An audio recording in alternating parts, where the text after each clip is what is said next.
paz do Senhor. Gente, grande é o Senhor. Prometo que amanhã eu vou estar penteada. Amanhã vai ser um dia mais tranquilo pra mim. Em nome de Jesus, eu tô profetizando, tá? Eu vou estar com menos cara de cansada, ó, essas olheiras todas. Eu não garanto de não estar, não, mas aí a gente dá uma restaurada, dá um ânimo, dá um negócio, né? Isso aqui é o que a gente tem pra hoje. Mas damos glórias ao Senhor por todas as coisas. Vamos lá? Vamos para mais uma palavra no dia de hoje? O Senhor me deu em Juízes 6, a opressão midianita.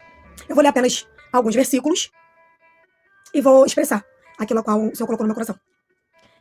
No 1 diz assim: porém os filhos de Israel fizeram o que era mal aos olhos do Senhor. E o Senhor os deu nas mãos dos midianitas por 7 anos. E prevalecendo a mão dos midianitas sobre Israel, fizeram os filhos de Israel para si, por causa dos midianitas, as covas que estão nos montes, as cavernas e as fortificações. 5. Porque subiam com seus gados e tendas, vinham como gafanhotos, em grande multidão, que não se podia contar, nem a eles, nem os seus camelos, e entravam na terra para a destruir. 6. Assim Israel empobreceu muito pela presença dos midianitas. Então os filhos de Israel clamaram ao Senhor. E sucedeu o quê? Clamando os filhos de Israel ao Senhor por causa dos midianitas, enviou o Senhor um profeta aos filhos de Israel, que lhes disse: assim diz o Senhor Deus de Israel: do Egito eu vos fiz subir, e vos tirei da casa de servidão, e vos livrei da mão dos egípcios, e da mão de todos quantos vos oprimiam. Eu os expulsei diante de vós, e a vós dei a sua terra. No 10. E vos disse: eu sou o Senhor vosso Deus. Não temais aos deuses dos amorreus, em cuja terra habitais, mas não destes ouvidos à minha voz. Aí mexeu comigo, né? Eu fui dando continuidade na leitura. Eu só li até o 10, mas aí eu vou explicar adiante. E aí eu falei: Deus, misericórdia. Por quê? Porque logo em seguida, no 10, ele fala isso. Ele dá esse sermão para Israel. Mas no 11, ele envia um anjo para falar com Gideão, a família mais pobre de Manassés. Eu estava lá. Eu não sei se eu boto a porque eu fico emocionadíssima. Olha só, a gente está falando de um povo que Deus livrou. Fez milagres, coisas lindas e maravilhosas. Mas toda a oportunidade, o povo de Israel se prostrava a outros deuses, fazia coisas que não eram para fazer. Eles se prostravam ao pecado. E Deus sempre se irava contra Israel, contra os feitos de Israel. E aí aqui, Deus entrega o povo de Israel na mão dos inimigos, dos midianitas, para que eles se tornassem escravos, empobrecessem e perecessem na mão dos inimigos, porque eles não queriam se consertar. Só que era um povo, olha por que Deus tinha essa atenção. Misericórdia. Que errava, pecava. Mas quando tudo apertava, eles se lembravam de quem era o Deus deles. Aí diz, 7, capítulo 6, versículo 7. E sucedeu o quê? Clamando os filhos de Israel ao Senhor por causa dos midianitas. O que eles fizeram? Na hora do desespero, já tinham pintado e bordado, errado, feito tudo que não podia, já estava na mão dos inimigos. Eles clamaram ao Senhor. E aí Deus dá um sermão. Envia o profeta para dar um sermão. Porque Deus é aquele pai que corrige. Né? A palavra do Senhor vai dizer que Deus ele só corrige aquele que ele ama, aquele que ele tem por filho. E ele fala: olha, vocês temem os deuses desse povo, dos teus inimigos, mas não temeram a minha voz. Aí o povo fica caladinho, com medo. Aí em seguida ele vai lá e ó, manda o anjo ir até Gideão. Ou seja, Deus já estava olhando aquele povo.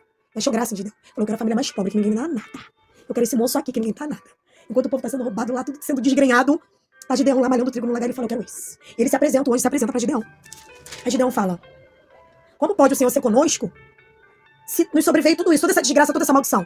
E os nossos pais nos contam que o Senhor tirou eles da terra do Egito. Ele indaga isso com Deus. Aí Deus não se intimida mesmo com a gente. Vai lá e fala: então, eu não te chamei. Esse povo vai ser livre pela tua mão. Olha, gente, tudo por causa do poder da oração. Olha o poder da tua oração. O que que faz? Como move o céu? O povo errante, pecante, somos nós, totalmente falhos. Mas aí quando nos prostramos de coração diante do Senhor e clamamos, Ele mesmo falando: olha, você tá errado, é isso, isso, isso. Ele vai lá e responde com grande amor e misericórdia. Depois de nos repreender, como um pai, Ele vai lá e envia um libertador. Agora envia a solução pra vocês. Porque vocês se redimiram e reconheceram. Eita. Aí eu fico doida. Aí ele diz assim, Gideão, né, duvidando. Ele diz assim, no 17. E ele diz: se agora tenho achado graça aos teus olhos, dá-me um sinal de que és tu que está falando comigo, de que és tu que falas comigo. Rogo-te, no 18, que daqui não te apartes, até que eu volte e traga o meu presente e ponha perante ti. Aí ele diz: eu esperarei até que voltes. Aí Gideão foi. A palavra vai dizer que ele vai, prepara o cabrito, bolos sem fermento, dá um ênfase de farinha, a carne põe no cesto, o caldo pôs na panela e trouxe debaixo do cavalo e ofereceu pro anjo. Aí no 20, diz assim: porém o anjo de Deus lhe disse: toma a carne e os bolos sem fermento e põe sobre esta pedra, e derrama-lhe o caldo, e assim Gideão fez. Aí no 21 diz: e o anjo do Senhor estendeu a ponta do cajado. Eita Jesus, que presença é essa?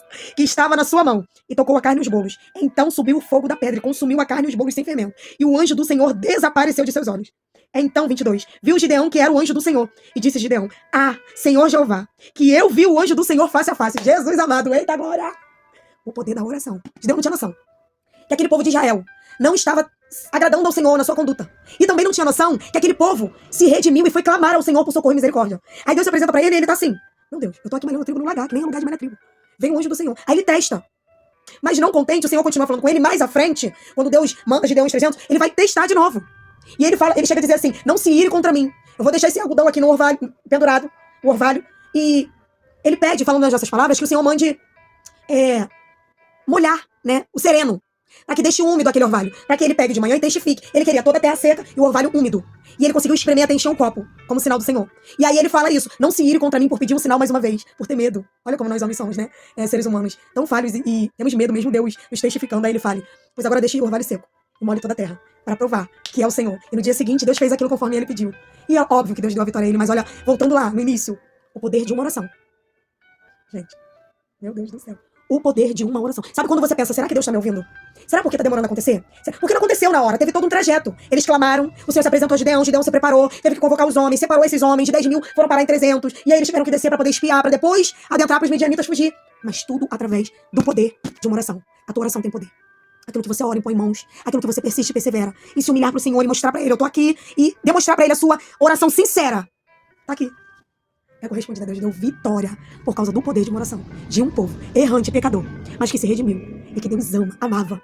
O Senhor nos ama e Ele ouve a nossa oração. Fique com esta palavra confiante, que as suas orações não são em vão. O Senhor ouve as tuas orações. Graça e paz.